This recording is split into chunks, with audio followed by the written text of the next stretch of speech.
Hello, this is your virtual life coach, Michael Lewis.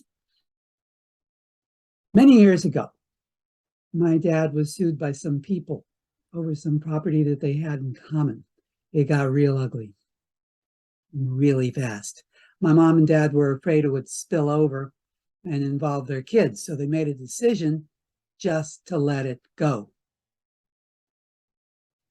That way, the people suing us got what they wanted, the property, and my mom and dad got what they wanted, peace and quiet, and never having to deal with those people again. They were in the right. They could have fought a long and bloody battle in court and maybe won, and they could have used the property, but they decided they could just as well live without it. And it would have been just too high a price to pay in terms of aggravation, upsets, and legal fees. In other words, it wasn't worth it. That game just wasn't worth playing. Are you involved in something right now that's taking its toll on your time, your resources, your emotion, your heart, your peace of mind?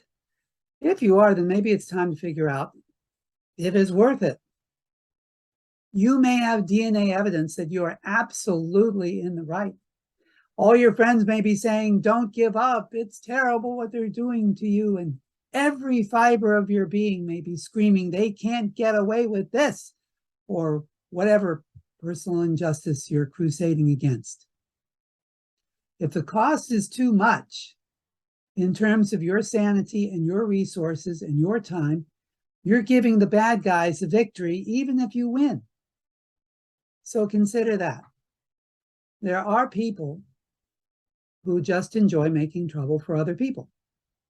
They know they're in the wrong, but they don't care. That's not what their game is about. Their game is about making you aggravated and discombobulated and distracted from doing the good work you're supposed to be doing. They do it nicely or they do it nastily. But if you feel completely worn out at the end of the day, or even during the day, and you shouldn't be, someone or some group of someone's is working very hard to make your life as miserable as possible. If you can exit that game with minimal damage to yourself, do so. So ask yourself the same question my dad asked years and years ago: is it worth it? And that's all I have to say for now. So love each other, take your vitamins, observe posted speed limits, play nice, and never lose sight of who you are. Never, never, never lose sight of who you are. So long for now.